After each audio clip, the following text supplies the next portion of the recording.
Hey VC, it's Glen Kellaway coming to you from the basement.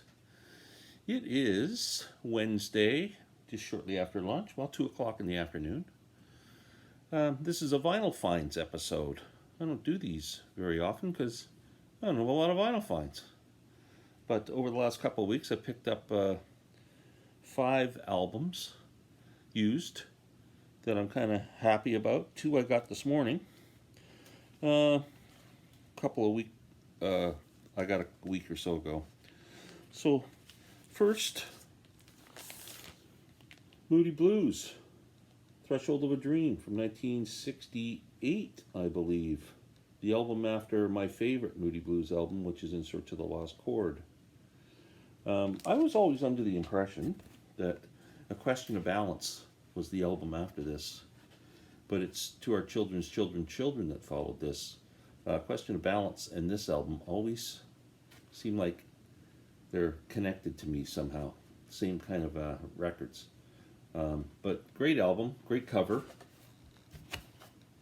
Gatefold. It's got in the beginning, lovely to see you again, my dear, or my friend. Dear diary, send me no wine to share our love so deep within you. Never comes a day, which is a great song. Lazy day, are you sitting comfortably? The dream, have you heard? The voyage, and have you heard part 2? It's a really nice album. On the Durham label,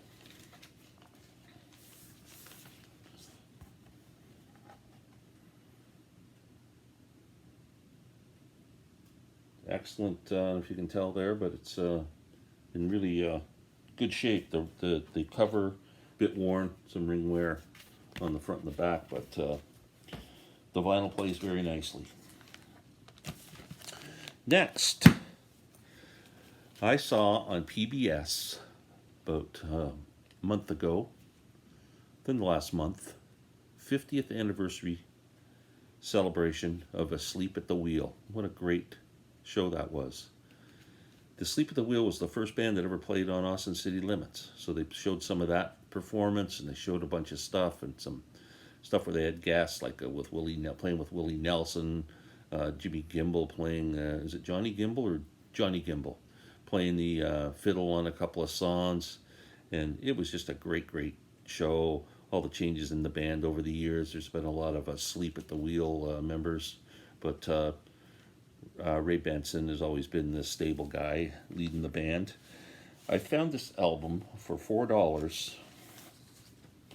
Asleep at the Wheel, served live. I came home and played this and was just blown away. Does this album ever rock? It is freaking fantastic. If you want to tap your foot, it's a mixture of rock and country and western swing and just everything, saxophones and guitars and pianos, great solos, great vocals, excellent album. Side 1, Choo Choo Chaboogie, The Last Meal, God Bless the Child. They do a beautiful job of that song. Jumping at the Woodside, Am I High? Second side, Get Your Kicks on Route 66. Babe, You Got What It Takes, Too Many Bad Habits, Miles and Miles of Texas, which is I think kind of their signature song, and a great rockin' version of Will a Circle Be Unbroken. This is a great album for $4. I'm thrilled. It was on the Purple Capital label. Where the heck are we here? I'll try and figure it out. Again, in pretty darn good shape. But really enjoying this. I played it 2 or 3 times the first day I got it because I was so excited about how much I enjoyed it. So, great album, great band, Sleep at the Wheel. Another one I picked up, this is an album I was familiar with from the late 70s.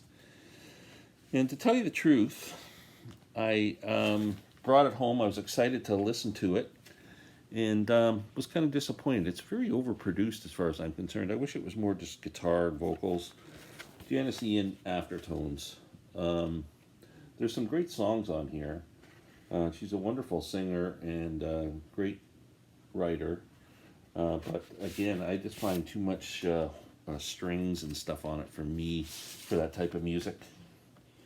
Unfortunately, overproduced. It's not going to get a lot of love in my house, but you know, what are you gonna do? You can't. They all can't be gems. I tried. I only paid $4 for that too, so that works. Today, so I've been hearing a lot about McCartney 3 coming out, and I watched an interview, or yeah, listened to an interview today on a YouTube channel, Paul McCartney, a recent interview where he's talking about McCartney 3, and they mentioned McCartney 2, and I have the original McCartney album, which is one of my favorite albums. That's certainly one of my favorite Paul albums.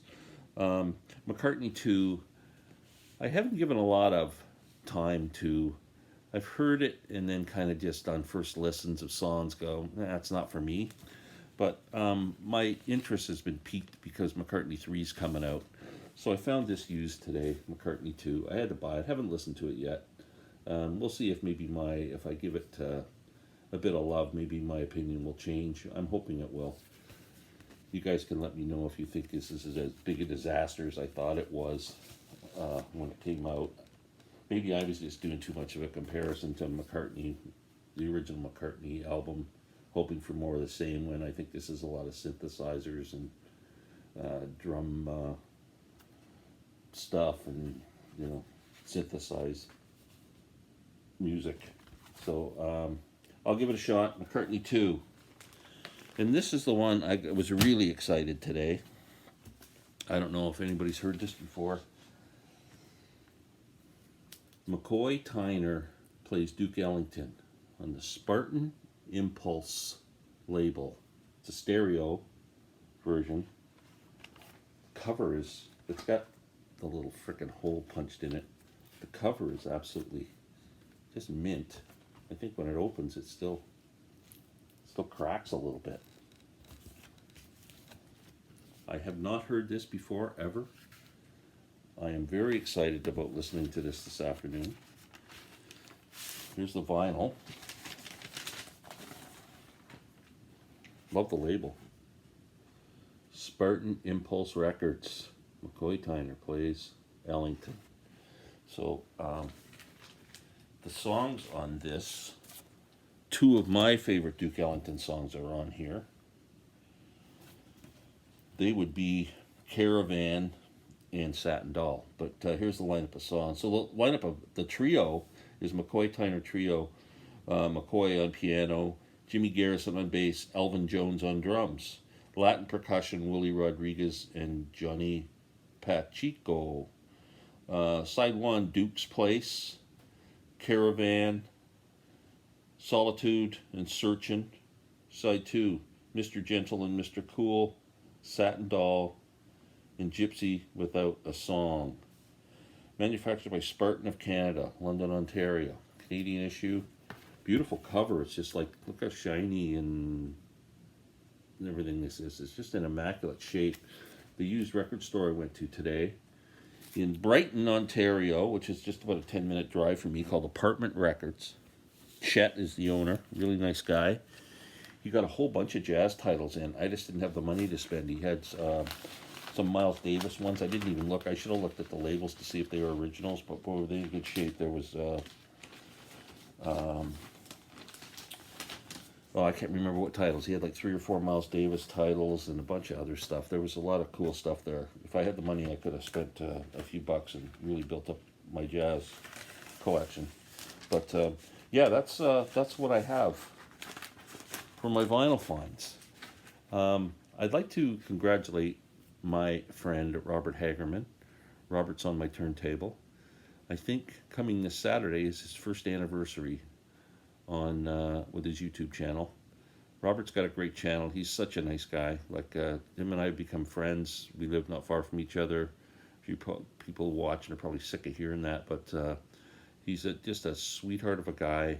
Love him to death, and he deserves a lot of love on his channel. So if you're not a subscriber to Robert's on my turntable, please do so. Well deserved. He does great. He's done some great videos this year. Just recently did his whole collection on vinyl and on CD. He's got a great collection, very knowledgeable, and yeah, give him some love. Robert Hagerman, Robert's on my turntable. That's it for now. Peace and love, everyone. Take care.